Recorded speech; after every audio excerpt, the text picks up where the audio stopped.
to get Elliot over for our weekly dinner. In my take-charge attitude, I sulked in the house after reading Arden's text that Elliot couldn't come tonight.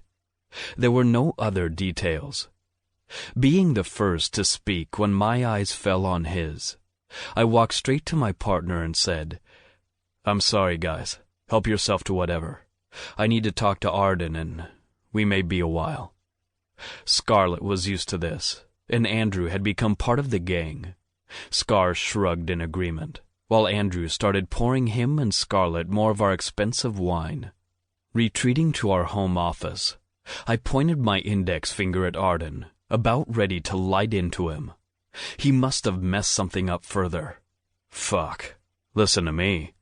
I was ready to go blows with the one man who had single-handedly pieced me back together after Lana. Opening my arms, I simply embraced him. "Babe, this is killing me. Us." I kissed his cheek, his body leaning into mine for support. "What happened? Maybe we should just go to her house."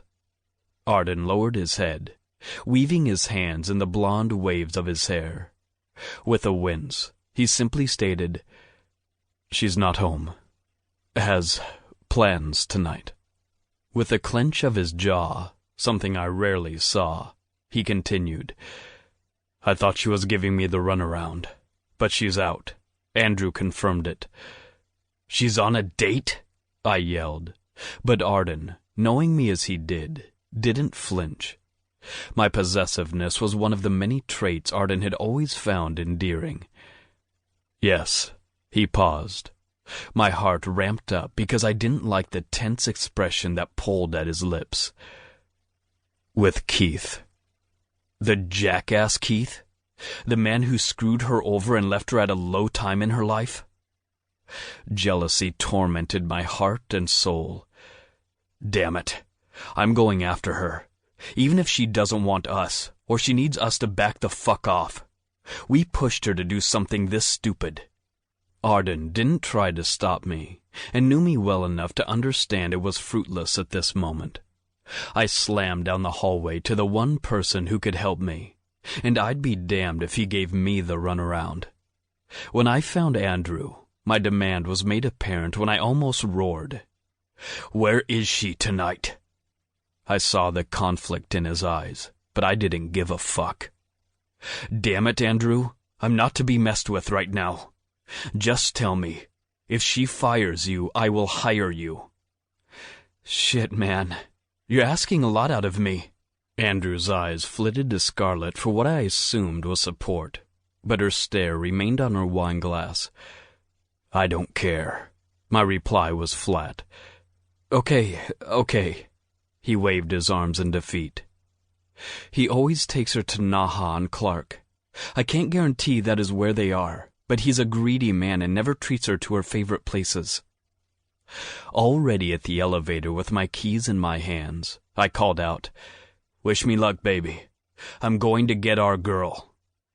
She'd shot us down on every other occasion, but if we had to back off to get her to understand clinging to her past wasn't healthy for her, we would.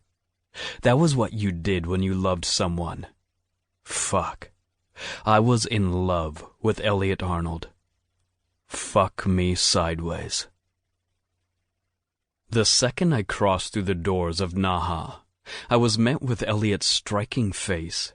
Knowing the staff as I did, they didn't stop me as I marched up to her, a man on a mission. It didn't take me long to come face to face with the smug SOB taking over the entire conversation. My girl looked bored. Fuck.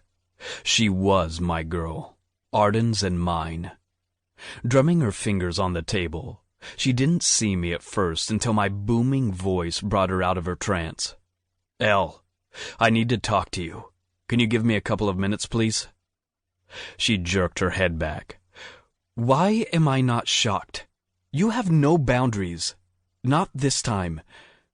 "Elle," Keith said, "want to introduce me to the man interrupting our date?" Even his voice was abrasive to the ears. "Keith, this is my non-boss, Daimen Toronto. Daimen, this is my old boyfriend."